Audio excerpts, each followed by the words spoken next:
week, shit. Once again. Episode 27. Am I correct? Yes. 27. Season 2, 27 episodes. There's a Monday every week. What'd you say? Huh? What'd you say? So it seems like there's a Monday every week. Oh, shit. And you're in it. Yeah. Anyway, you know what you should do? I'm Gizz Lazlo. I'm just Paul. And welcome to another episode of this bullshit. We decided to do this. It didn't do us. Dude, I'm burnt. It's been a long Day. Yeah. Hour. This week has been a day. Or this day has been a week. This week's been a year. Anyway, like, comment, subscribe to our YouTube channel, and tonight I guess we're not on Facebook and Instagram. Is that correct? Insane. All right, cool. So we're only on YouTube tonight. Cool. We got fired, huh? So I don't know. There's something was wrong with our Commodore 64. Is that what it was? Yeah. I thought maybe we just got thrown off because we suck. That could be that too. Could be that too. But let's thank our sponsors: Headline Records in Hollywood, Transplants Brewing in Palmdale, MEOWZ in Pasadena, RIOT Manufacturing in Las Vegas, our local record manufacturing plant, Licorice Pizza. Hey, Ryan. The Tattoo Room in Simi Valley, and Almost Magazine out of Scotty. Texas. And with that being said, how was your week? Well, I hurt my back, so everything sucks. Other than that, we got pretty much. We got everything done, and we got most of the stuff done. Everybody's burnt out. It's fucking hot here. The fans aren't helping. The fans? What fans? Yeah. Well, they don't clap anymore. There's no more cheering. How'd you do? The Johnny? week I don't remember. Saturday we played at Smoky Sermon with Wormwood, my other band. And there was a lot of people there, but the people that I wanted to be there, didn't show up. Sorry. I wasn't talking about you. Oh, that thanks. But I was watching them across the street. It was actually pretty cool. It was it's the first place we ever played, and that was the last show that's ever going to be played there because he's got to move, and so it was kind of like a bittersweet type of party, barbecue, and And then yesterday I was taking my bandmate.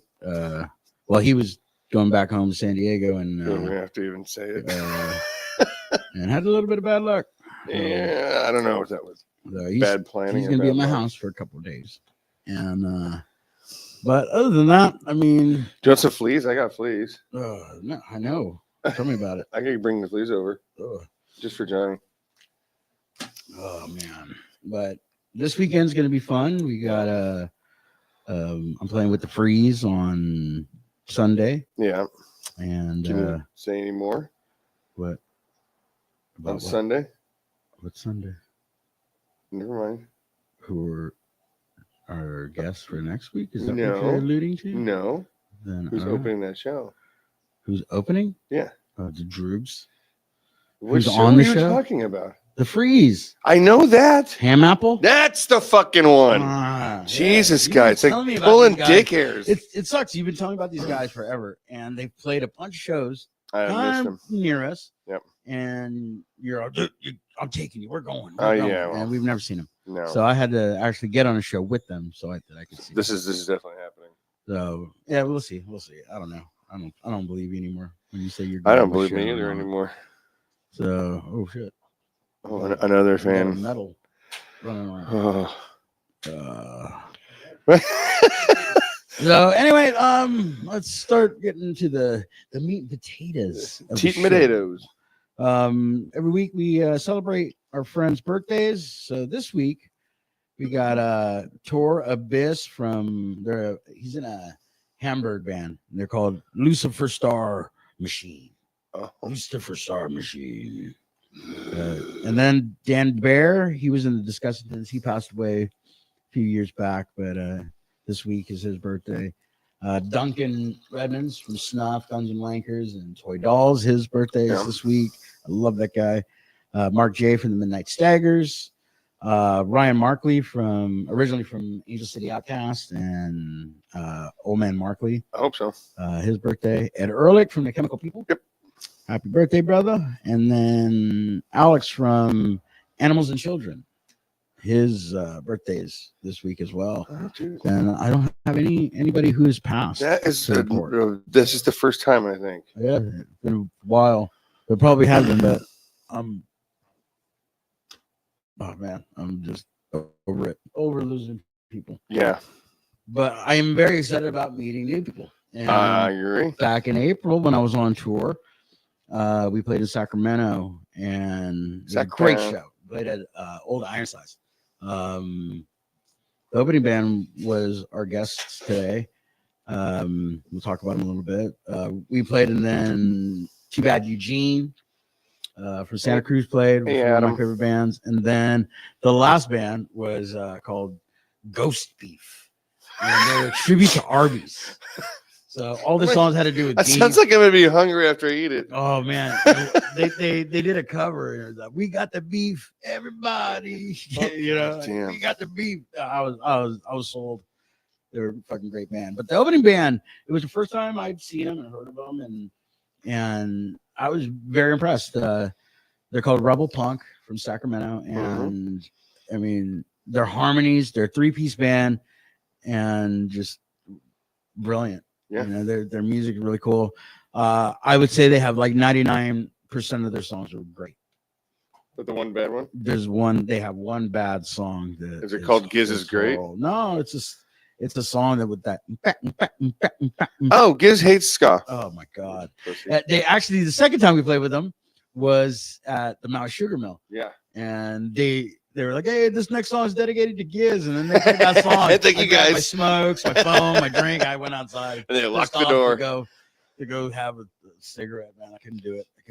I love the guys, but I couldn't do it. But you know, it'd be fun. But we got them in. I know. Let's get them all in. Eric, Jim, Georgie, and Jorge. Jorge. Is it Jorge or George? Jorge is from Spain. I am. Yes. But eventually I did swap it just to make it easy. Okay. They wanted to come down. They wanted to come down to do the interview, but they were afraid ICE might pull them over and dunk them before and deport Eric. Yeah. He looks more Spanish than you. So how you guys doing? Good. Having a good time here. Good, man. Good to see you guys. I like the mansion you guys are, have made with all the millions. Oh yeah. Off that fucking ska song. Those awesome songs. That's how we play it. That's why we play it. Oh God. Yeah. It was a horrible song. Horrible song. I'm never gonna like it. I'm never gonna like it. You like it. Every time we play together, I'm gonna have to walk out. I'm gonna have to walk out. I'm gonna hide a speaker without playing on loop in your bedroom somewhere. Dude, I would kill you. And then I call ICE on you. I would be willing to go. Yeah. Take me to a country that has no stop. All right, going straight to Jamaica.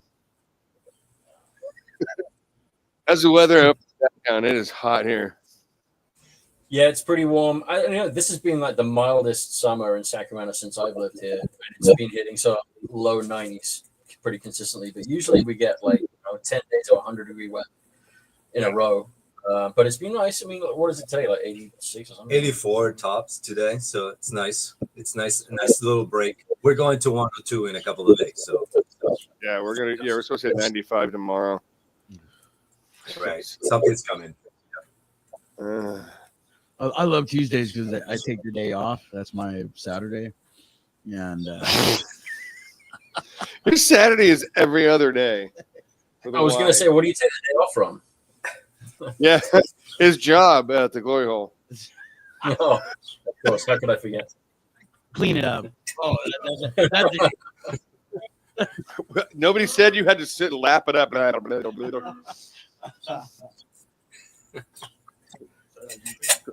Oh, answer your question. So you guys are not actually from Sacramento originally? Really? Nope. All right, where's everybody from? Obviously Spain. I'm from Spain, yep. From a little town in the East Coast, yep. Originally, I was born there. moved here. You sound to Canadian. 2004. Yeah, some people get to say that. You know, it's like, yeah, you sound Canadian. That was an old lady on a plane in one of the trips back and forth. It's like, you look like a very international accent. You know, you sound like Canadian. And I did not know that was the international English accent is Canadian. That's apparently everybody thinks that, you know, that's Canadian. Okay. I find no, but yeah, not from Spain originally. Moved here 2004. Been here 21 years.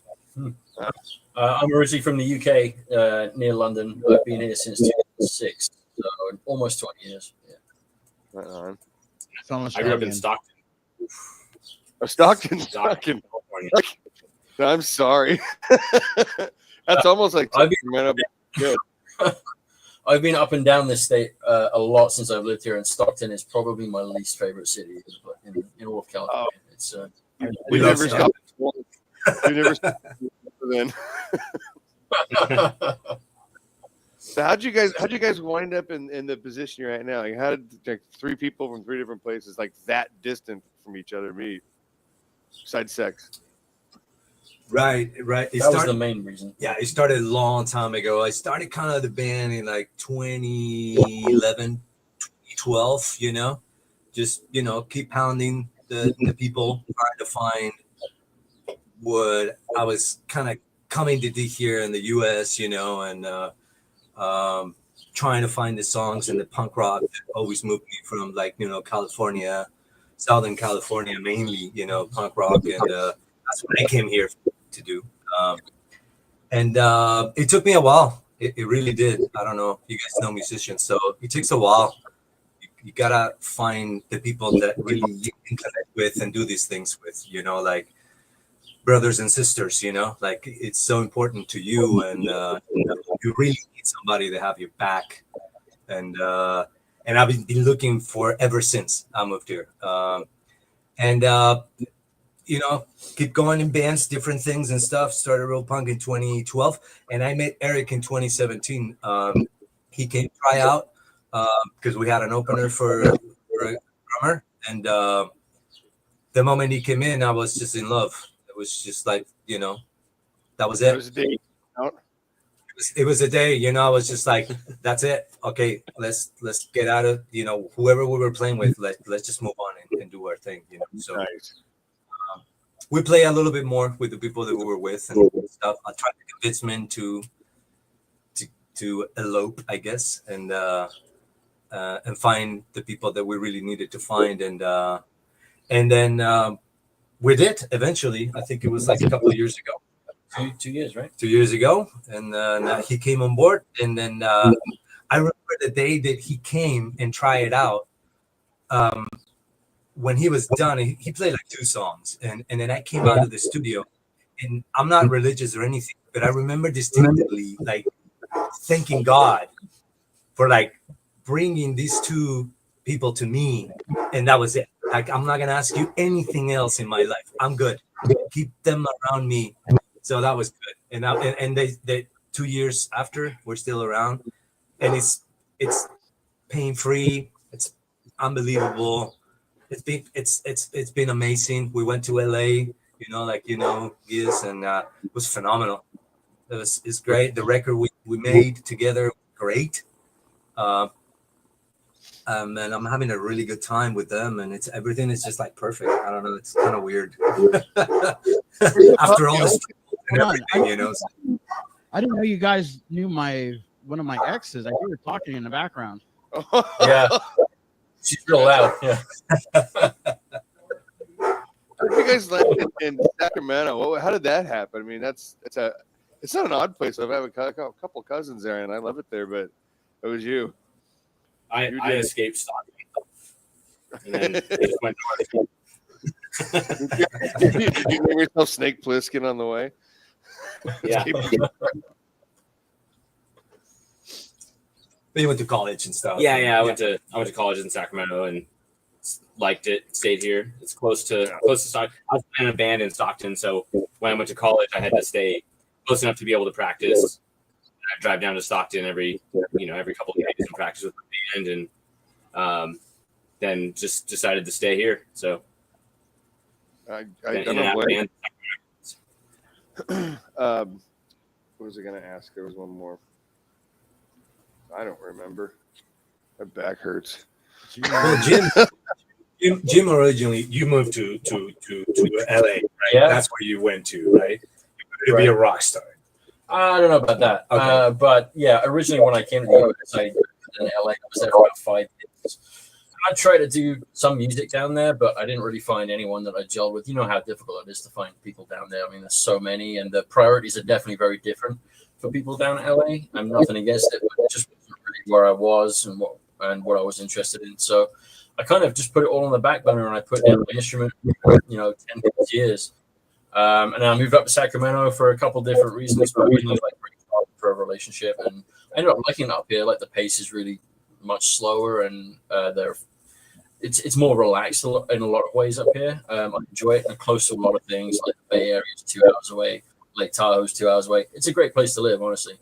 And then I just at one point I was like, man, I need a hobby. I need to pick something up. So I went into a used guitar store and I bought a bass guitar. And then the next day, after I remembered how I played everything, I wonder if there are any bands locally that are looking for a bass player. So I went on Craigslist, maybe Craigslist.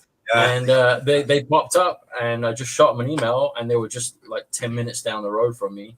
And it sort of all went from there. It was crazy. They were the only people I contacted.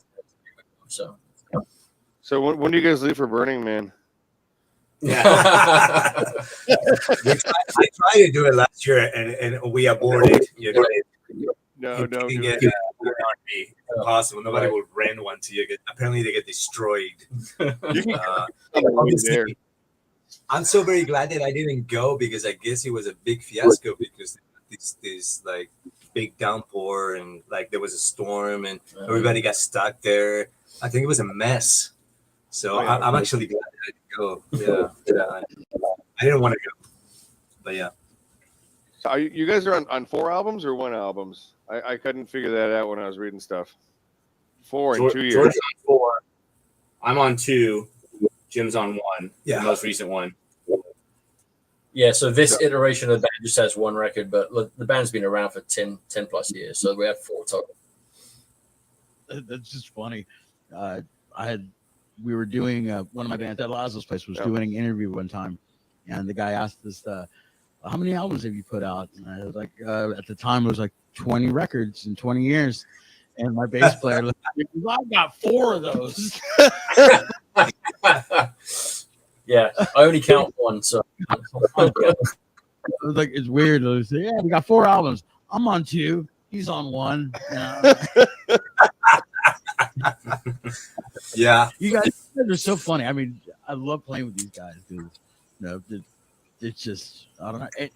To see them live, you have to see this band live, because their harmonies is what caught me. Like, oh my God, these are beautiful. You guys sing so well together, and again, if it wasn't for that one fucking song, you'd be my favorite band. But I can't. Yeah, I know who his favorite band is. Put you on top of that pedestal. There's that. His favorite band is him. Yeah. Yeah. Tijuana Bridge Trolls. Tijuana Bridge Troll. That's my next band. Right on. We'll have to see that one soon. It's gonna be good. Your favorite band is yourself or the band him? Just him. Me. Oh, not the love.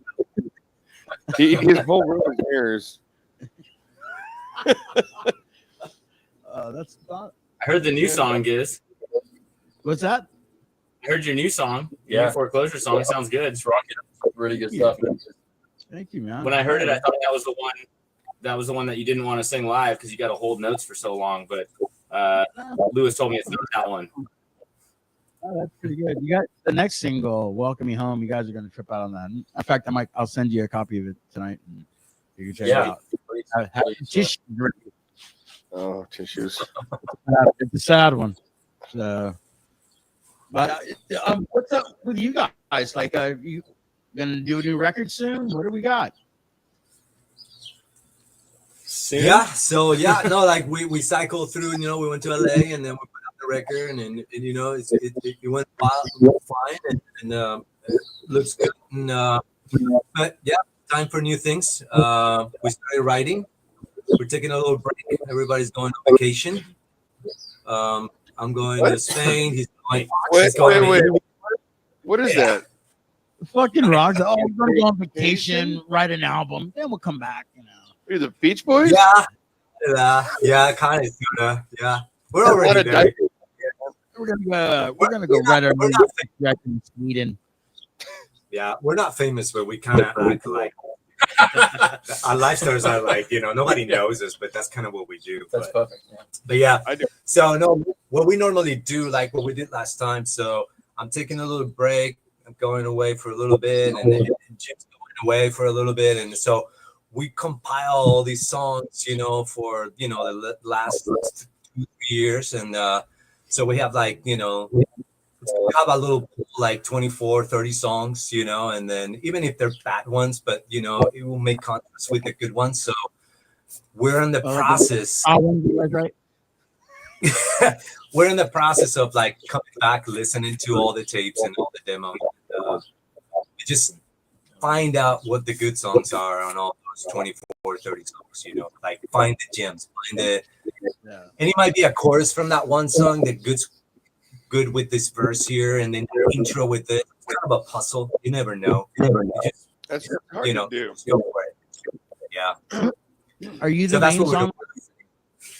What's that? Are you the main songwriter, or all you guys write together, or how do you guys work? I'd say George is the main songwriter. I am, but since they got in the band, they're starting to write more and more. Like now, it's like the goal is like 4 songs from Eric, 4 songs from Jim, 4 songs from me. That's kind of the idea. But I write. We all write stuff. They write stuff at the studio. I record it. I'll keep it. We'll listen to it later. So, but they all write lyrics. We all write everything. Rock law. In fact, I think it's more music law. Never let the drummer write. Oh yeah. They're just there to look pretty. Tell you what, out of all 3 of us, I think Eric has the best ear for stuff. For sure. All his suggestions are just, and even if I doubt it in the moment, I'm always proven wrong later on. Like he's just got such a good ear for melody, for harmony, for hooks. So we got that song figured out then? Yeah, I guess so. Yeah. So we're still arguing about something that we wrote the other week, but I know in my mind that I will come to understand that he was right. Like it's just how it is with him. But yeah, I don't write. I just criticize, and then right. It goes that direction sometimes. Yeah. She just pulled the drummer card. Like hey. Yeah. Nah. That's not ska enough. I didn't write that song. That was George. The next album's 12 ska songs, so it's gonna be. Yeah, I'll ride my scooter to every show. I don't care how much I love you guys. I will thrash it. I will tell every living soul on earth, like, they might as well just be a rebel. Any plans to press vinyl?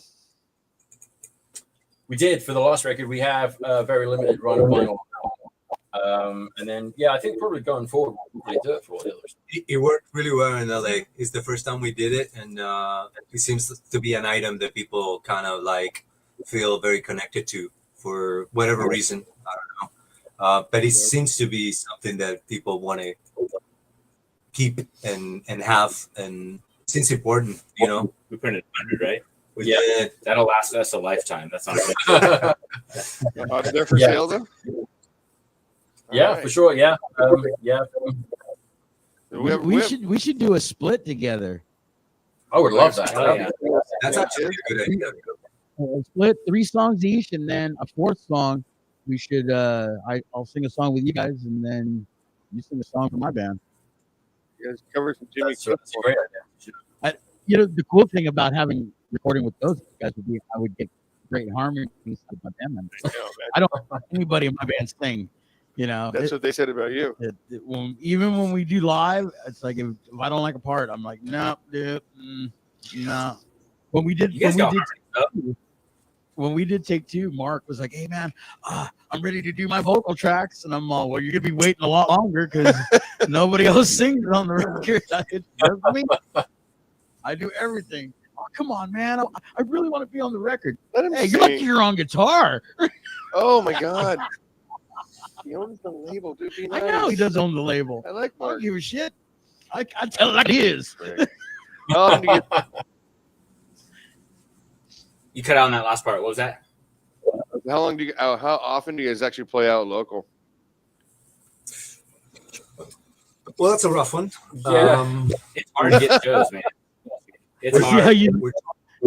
We're trying to like do like, you know, locally, like, you know, maybe every 3 months, 2 months, you know, like you can bring, you know, if you get popular, then you can bring more people, but if you can't, then, you know, it's kind of family and friends sometimes. And so it's kind of more like, you know, we can bring 50 people and do it for this venue, but you cannot do that every day, you know. So I say, you know, maybe trying to do like 5-6 shows every year around here, but we can move around. So we have Bay Area, you can go to Reno, you can go to Nevada, you can go to Oregon, you know, so connect with bands. You know, I hear it. When we played with you guys, it'd been years since I played in Sacramento, and I'd never played Old Ironsides. And I love that place, man. It was a really cool club. Been around forever, since the 50s, you know. Yeah, it was, somebody was telling me about the history of it that night. Like, wow, I'd man, love to go up and actually hang out there. My cousin Matt's there. I love that guy. I've never spent much time. He'll get arrested. Yeah, of course I'm gonna get arrested. You met me? No. Like it does a lot of this, and then he's please put the chain. Oh no, I do find unless I drink tequila, then I break out in handcuffs. Ooh, Gizz, I drank some good tequila with your brother down in LA. Oh my God, Leo. Woo. Yeah, that guy. He was some like Deftones tequila. I guess they like sponsor some tequila brand. It was good stuff. It's that's the weirdest thing. What? Of the band sponsorship of like booze. I mean, there's some good Sacramento breweries. You guys should look into that. Have you seen the Metallica whiskey that they blast Metallica songs at the barrel until it's ready? Yeah. Yeah, I'm gonna hit Lars with one of those bottles. I cannot stand Metallica. I would have, but then Lars. The one weirdest things that the one that I've seen the most now is like candles. Like rock bands have candles. Oh, scented candles, you know? Candles. Yeah. It was like it was cold, and it was, you know, the band Cold, and they had scented candles, and I've seen that before. It's like, why would you have candles? Are they like the tall Jesus ones? No, they're just little ones that they kind of have the little lit and everything, and it was just like, I mean, come on, you know, it must be pretty bad. Holes in the hands so you can hang it up on your wall. Yeah, we should do like punk rock toilet paper. Yeah. Just lyrics on toilet paper. There you go. Punk rock diapers for single mothers. Punk rock baby formula. There's one you attempted to ask yet to these guys, you know, and I'm actually interested. I do want to know one thing: is are you guys ever going to do a song in Spanish? Ooh. That's tricky. You know, I do. You know, it's funny. I do have one that we've already done here and there. Like I will sing a chorus in Spanish because I actually have I'm doing actually a Spanish record right now. It's all written. I've got 15 songs, but I'm not doing in Spain. But I don't know. I feel like compartmentalizing it. You know, like this is this and this is that. You know, that's George's life, and that's me. I'm very like that. You know, so I don't know. I got you. I know, like, I love Reverend Horton. He does it. Tiger Army does it. I love it. The way they sing Spanish with their American accent, which I love too. But I feel that that's a specific thing, you know, like you do it with your American accent and it just sounds that particular way. Like if I was to do it, me singing Spanish, it wouldn't have that quality to it, you know. It's like it wouldn't be the same. It would be I don't know. You listening to I don't know some. I don't know about an Englishman and an American trying to do backing vocals in Spanish. I do. It'd be funny as fuck, dude. The Clash. I've never heard Spanish with an English accent. You have to? I don't think you want to. You know, that's all I've ever heard. You know, like Reverend Horton Heat, Target Army, and stuff, and and some of the bands. You know, they just kind of do it that way. But I know what you're saying. And then Maybe Eric drummer accent. Well, like Cobra Skull, they do a couple songs in Spanish, and they're pretty good. Oh, yeah. Yeah, you guys from Reno.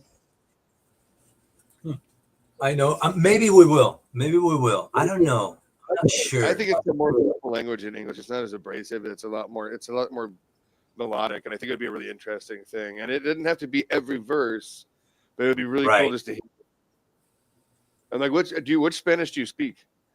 Spanish. The one from Spain, like the traditional one. You know, it's Castilian, not Catalan or Basque. Castilian, yeah, that's it. You know, so it's not like I know, for example, that Destroy Boys, you know, it's a band that they're making a bit in the punk rock world now, and she's from Argentina, and we met her in Sacramento because she's from here, and we had a friend in common, and we talked to her and everything, and one of their hit songs, you know, one of the verses is in Spanish, you know, but it's like Argentinian without a specific accent, so it's very like.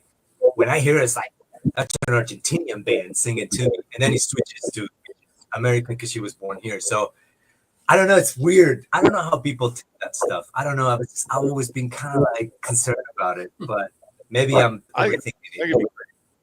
I love the idea. What's this question I'm supposed to ask them? Well, I really want to ask. You know, usually I'm not a huge fan of this question, but to me, because you know, I know you guys, and I've had the pleasure of playing with you guys twice. Like, you guys have a very specific sound to me. But what I want to ask is, like, individually, like, what like got you into punk rock? That first thing, that first song, that first band, it was just like, oh shit, I want to do this. I don't want to be in a metal band. I don't want to be in a rock and roll band. I don't want to be in a ska band.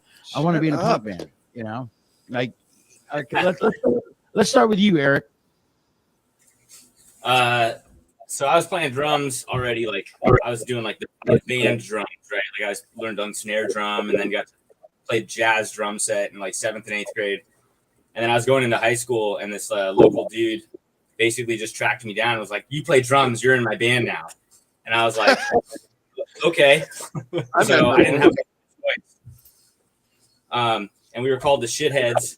That was our first band. Quality name. That's not a bad name. We were just 3-piece, just punk rock through and through. I didn't even know what punk rock was at that point. He like brought me into his house, which was as punk rock as it gets. I mean, like arcade games and, you know, like no finished anything on the house. It was like, felt like something out of that movie Kids, you know, like kind of some sad things, but also like it threw me right into the music scene right there. And then we had a couple of members rotate through, and we became this band called Betty Rage. And then like they would just take me to the record store, and they'd be like, "You need this, you need this, you need this." And so they were just like, what was that first one? Shit, I don't even know what the first one was. My first punk rock show, I just turned 14 years old, and it was Dropkick Murphys and The Business in Sacramento. And I remember I had like, you know, I was dressing the part. My friends were like making me all look all punk rock. I had Liberty spikes and combat boots and all this shit.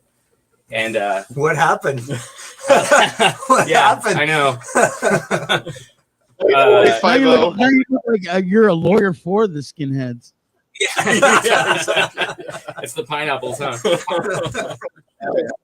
Hey, who Oh, is that what those are? Who doesn't love a good fucking Hawaiian shirt, buddy? Thank you.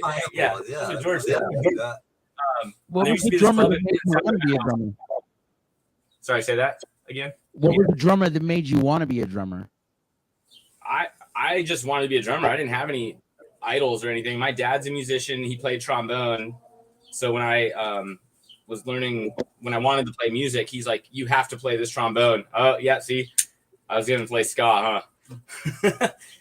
But he's like, "You got to play trombone for a year, and after you do that, then you can switch to something else." And I just wanted to play drums. I think I probably had ADHD as a kid, and I was just tapping on shit all the time. And actually, I guess there's a video of me when I was like 5 years old.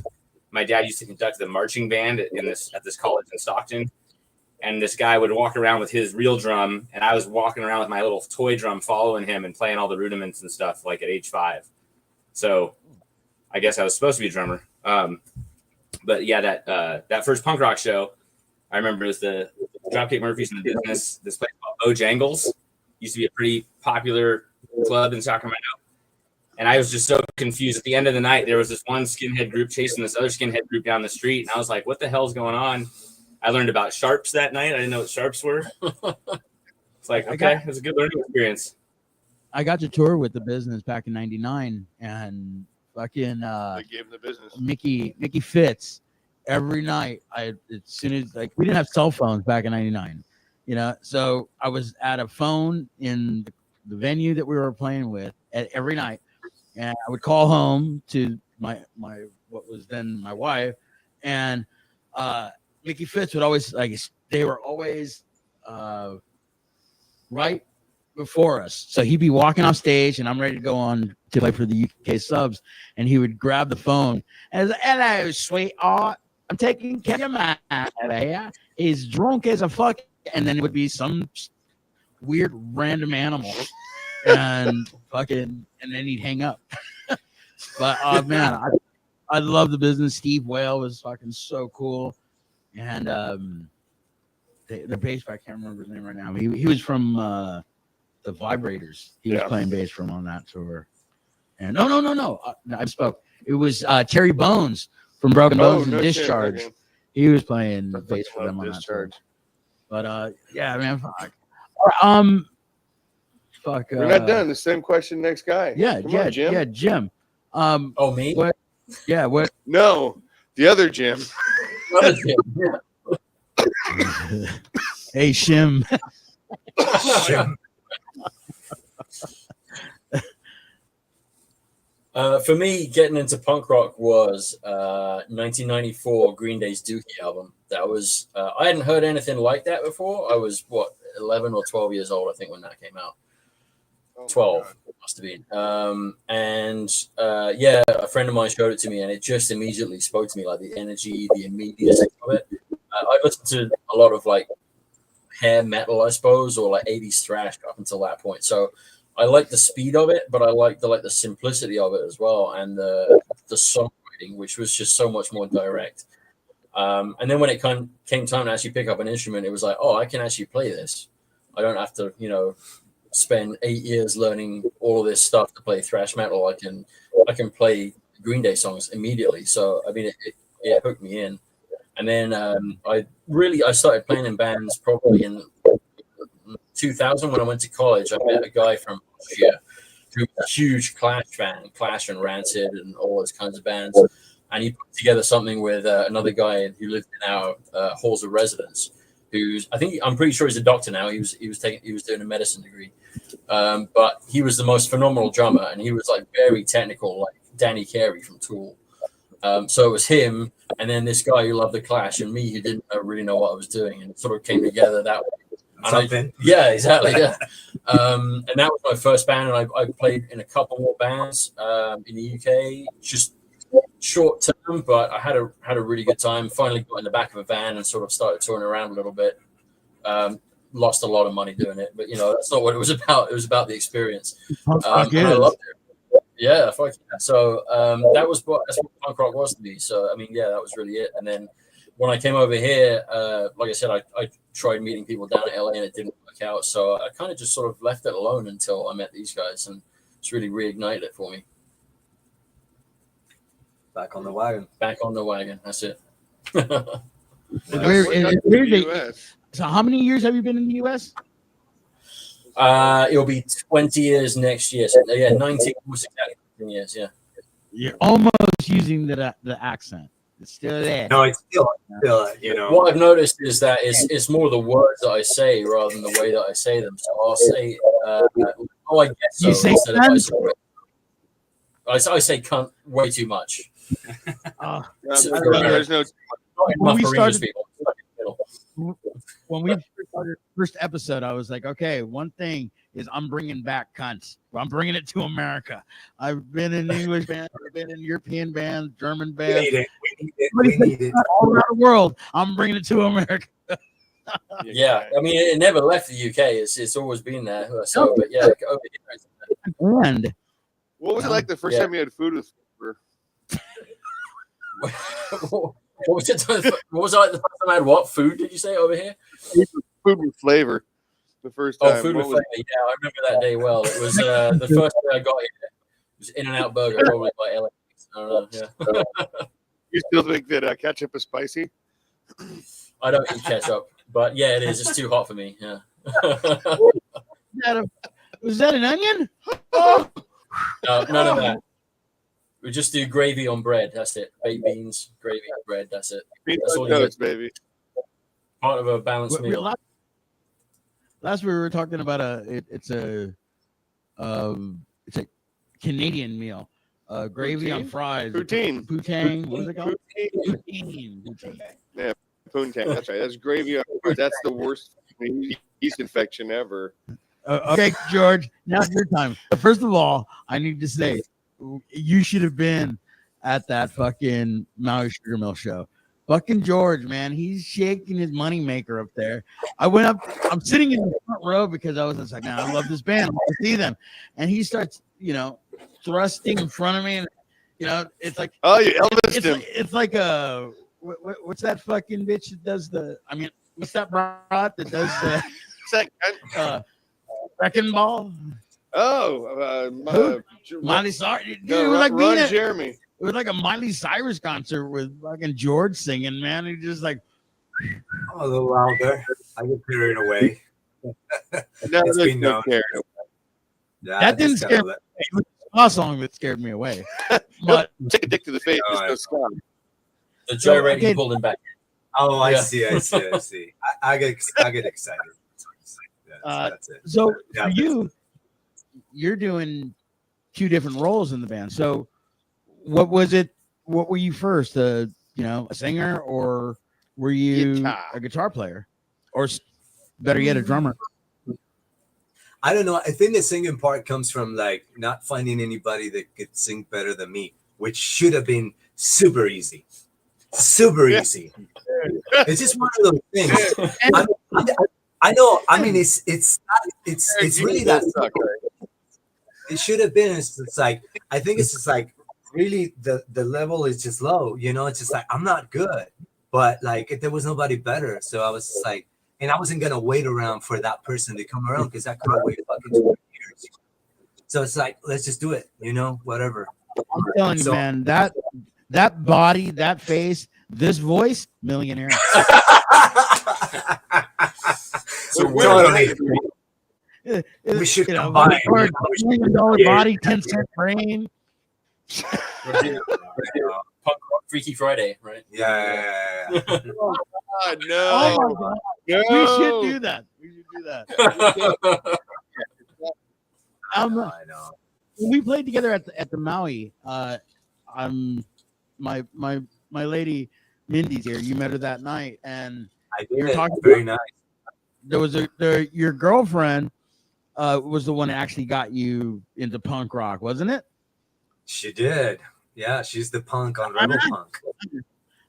She's the punk on Rebel Punk. Yeah, for sure. Yeah.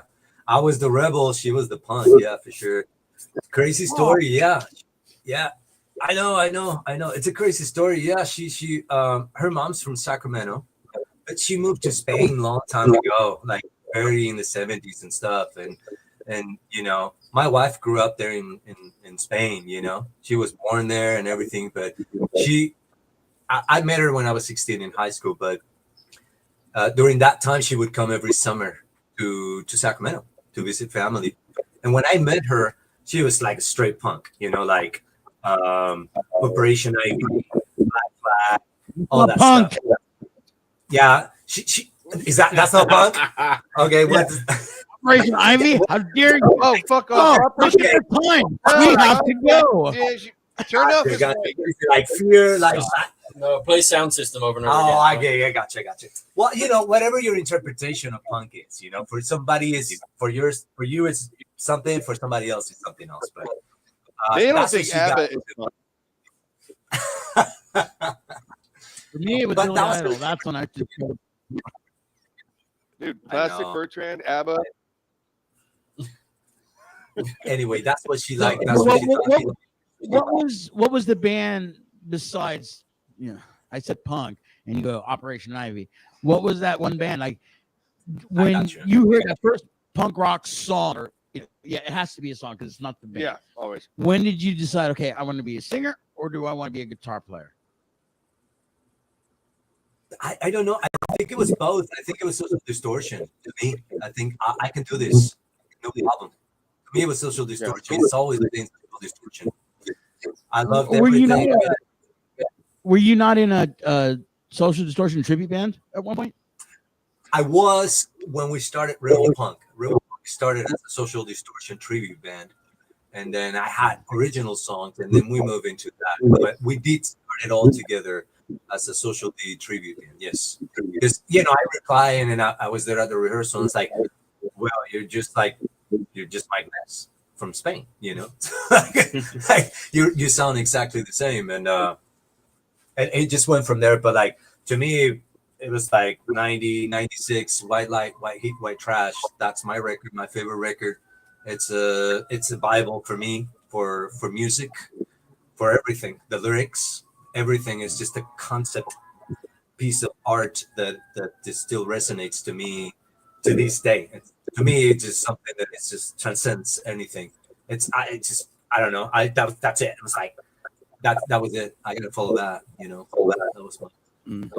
I gotta tell you the truth, man. If you were American and told me this story, I'd beat the living shit out of you. But you can't beat the little shit out of anybody. That's how you fight a cat and lose. Well, you don't like Social Distortion? Since you're half a Mexican, I'll give you a little bit. He's actually king of Mexico because they conquered your asses. You don't know shit. I know more history than you know, beard. Dude, there's this new thing. It's called when you attach your top lip to your bottom lip. It's called shut the fuck up. You're stealing that from somebody else. A lot. Yeah, let's not go there. It's not gonna go well for me.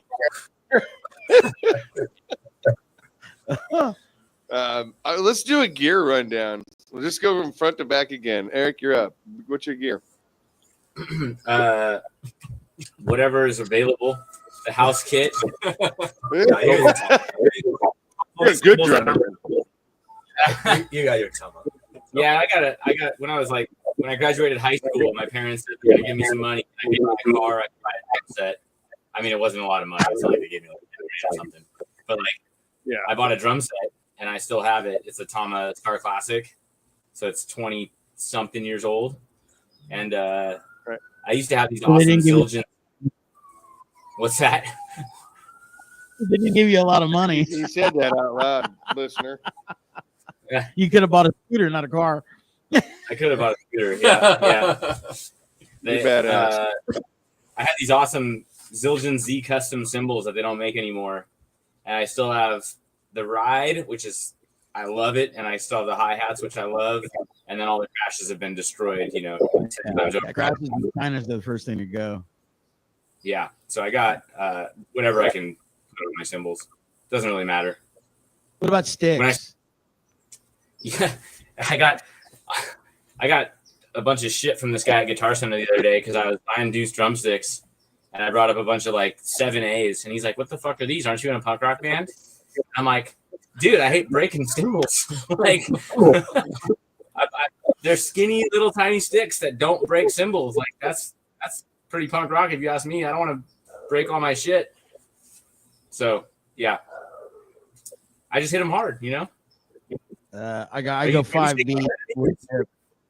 Yeah, I've been there, done that. I told you. Remember those Z customs I loved? You love gone. Dude, there's no way. There's no way you can be in a punk band or a metal band and use nylon tip. Yeah. No. Because as soon as you break that tip, all of a sudden that thing is a fucking knife for your fucking heads. You're not fucking ruining cymbals at that point. You're ruining heads. So you got to hit the head right off the bat. Motherfucker, dude, you know nothing about music, No, nothing at all. Dude. Jesus Christ. Jim, what do you play through? So I play an Ernie Ball Stingray. I think that's what they're called, right? 4 strings. and then I run it through a dark glass. One of their little heads. I don't know what it's called. Sorry, it's like about this big. And but it's a solid state, right? Doesn't have tubes or anything. No, it's one of these newfangled little things that's like super fucking loud. And it's great. It's very flexible. Like I can get a lot of different sounds out of it. And it has onboard like effects processor and stuff, which I don't really use like a huge amount of. And then I use a dark glass 2x12 cabinet as well, and it's phenomenal. The bass and the it gives me a lot of room to do a lot of different things with. And my sound is very simple. I don't use like any effects pedals or anything like that. It's just I want to be I want to cut through the mix enough where I can drive the song forward, but I don't want to overpower anything, and I just want to stick to his kick. And that's pretty much my sound. I mean, it's very straightforward. I think if you listen to our record, Paul Miner produced it, or he mixed it and mastered it. He did such an incredible job, but he's got such a great ear for that that mid-range bass, and it just really cuts through so well. Yeah, that's what we like. So. The bass drives the melody, and and keeps it in the pocket, and there's a little bit of punch to it. It makes such a big difference. And I'm not an effects guy at all. I don't like them. Yeah, me too. Not much of an effects guy, dude. You're not so much, a bass player or a guitar player. He thinks he is. God bless him. God bless him, man. Put your helmet back. Oh my God. There was one night the motherfucker. He's telling me how to write a song, and he's like, "Yeah, you need to." This never happened. Stop. Bam. 1, 2, 3, 4, and then bah. I'm all right, cool. What the fuck does that mean? He doesn't know what he's That's, talking. that's what we do at rehearsals. Yeah, we do that a lot. We do that a lot. We do that a lot. Yeah, a lot. Actually, it goes there. I'm talking about a song that's already been written.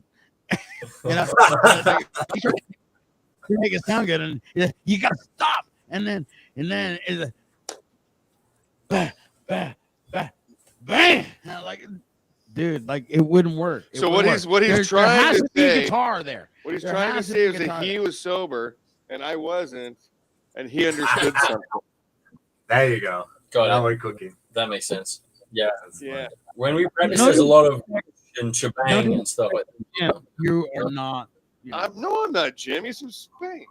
No, he's not. No, Jim UK. You don't even know your ass from your mouth. I know my ass from your mouth. Up. You know what you should do? Shut the fuck up. Stick your tongue out, bitch. Oh my God. Look at these guys. They're like, oh my God, what do we do? All right, George. What do we do? I'm gonna simplify it because my shit is super complex, so I'm gonna make it simple. But it's like a Gretsch with filtered trons, the Player's Edition. It's a Japanese guitar. It's got the Bixby and stuff. I don't use it very often, but very nice guitar. I have all kinds of Gibsons and stuff, with pickups and stuff, but that's not my life gig. I like the Gretsch. Does everything that I need. And my setup, it's kind of weird because it's kind of stereo. I have 2 boogies, the 50s rectifiers, from the 2000s versions 2. And it's weird because I got this super pedal board that has all these things that makes me sound like a stereo. The whole thing is like I've always struggled to find a rhythm guitar player that could play along with me. I don't necessarily ever wanted to do leads. Like I never wanted to sing, but like it fell on me because I couldn't find anybody that could do it better than me. So I ended up doing leads, and because I couldn't find anybody that could do rhythm guitars. I'm very surprised about this. Nobody knows how to do palm mute. I don't know but that's like 101 on punk rock. Nobody knows how to do that. Today it haunts me in my dreams. Like 20 years into it, how do you know how to palm mute on punk rock? Wait, so you're saying people can't? I never found. No. I mean, but I'm not. I can't draw 20 people on my tryouts for a new guitar. Like I don't know, maybe Dave Grohl can do. Or like 100 or 2,000. So I decided to make it stereo. So I got this setup in which my guitar turns into this stereo thing, and it's another amp to haul and get to this to the live gig and everything. But it sounds really amazing. It basically splits your signal in two, and then you sound like there's two guitar players. There is a precise piece of equipment which is called the TC electronic mimic, which delays the second signal a little bit, so everything opens up. So it's a delay. So instead of being in the center, it's basically up. And you got some pods and stuff for the leads and the cleans and the distortion and all that. So it's a little complicated. It's pricey, but you know, it works really well. It took a while to get it, but I got it. It sounds great, and it kind of on the shows. So that's it. Crash Karma? Say that one more time. Have you guys seen Crash Karma? Crash Karma. I don't think so. Is that a movie? Ralph has basically created a guitar where he's got a top end bass, middle rhythm, and a lead, and he shreds. That's him and his wife. Two-piece band. Yeah. I mean, it's impressive. It's incredibly impressive. I started to think about this when I saw Royal Blood live in Sacramento. I don't know if you guys know the band, but it's a band from England, and it's basically a bass player and a drummer. And this guy sounds like he has like a guitar and a bass at the same time. And I remember looking through the gear and stuff, and it's like, holy cow, what's going on here? Like, why am I hearing a guitar and a bass and the guy singing at the same? I was just like, holy cow, like there's something else. But that's technology for you. It doesn't make you good songs or anything, you know. You still need to write them. You still need to sing. You need to still come up with good hooks and things. So, yeah. What was that band called? Royal Blood. Yeah, check out their first record. It's called Royal Blood, the first record. But yeah. Yeah, it's phenomenal. I was insane. I was blown away. I was like, what's happening? Now, why don't you have a website? Oh, we at all. No. You see that? What did Eric do? Everybody looked at Eric. Everybody looked at Eric. Hey, what do you got? What about No, we did. At the beginning, we did. I did pay the domain, and I kept it for a while, but it was like, it started to go, it was so high to keep your domain. I think it started in GoDaddy's, and then it went somewhere else. It's like, and at some point at the beginning, it was like, $50. But then it started to be like, oh, you need $400 or $500 to maintain your domain. And it's like, you know what? River Nation is good. It's free. Bandcamp is free. They got all your stuff in there, all your music, you can download everything. You can donate. You can buy. It was really not necessary to pay $500 to maintain something that it's not even worth it. So that's where we can find merch and buy the record. Everybody buy the record and all the T-shirts and the pants. Are you guys making onesies yet? Yeah, we have underpants. Yeah, we have beer. We got the beer koozie. Yes. Oh, I just made some foreclosure ones. I got to send you one. We got to trade next time. Yeah, we'll trade. You know about this one? Oh, look at your hat. Nice. Imagine that. Yeah. That band's weird. Somebody was very nice to me, and like Maui, huh? It was Lewis. I must have done something good that night. It was the gyrating. Yeah. You don't even remember, yeah. I'm gonna give away my. Oh, I almost said butthole. Well, the real story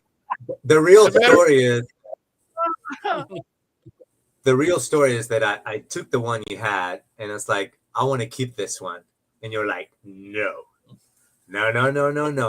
This one's mine. I had it for a while. I'll go get you another one. It's the first one I made. Exactly. I think that's what you said. And it's like, no, but that's why I want to keep it. But you said, no, I don't know you that well. I wouldn't have worn that light-ridden fucking. If you would have been single and at at the glory hole at the same time as me, we could have.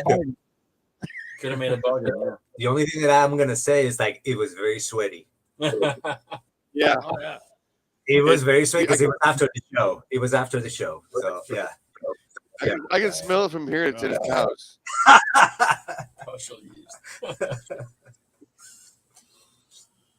But yeah, I'm throwing it around Sacramento. I don't know if he catches on anywhere I go, but I'm wearing it. Of our podcast? No, well, yeah, anything. No, I didn't give him nothing except the The hat. hat. And probably like No. maybe Here, crabs. so when are we gonna get together again? Good. When are you coming up? It's your time. It's your turn. I guess. Hey, you guys come up here. Come down here. Sounds like a We rough- learned a lot about LA on our tour. Yeah, we definitely did. We learned LA is not LA. It's like this little piece and this little piece and this little piece, Oh, and nobody leaves their bubble. So Nope. no, not anymore. It So, used to be different. Only the musicians do. It used to be Right. different. it's We Friday. would jump the bus. We go to Tower Records. We'd take the bus out to Riverside. But that was before I turned 50. Hey, Gizz is frozen right now.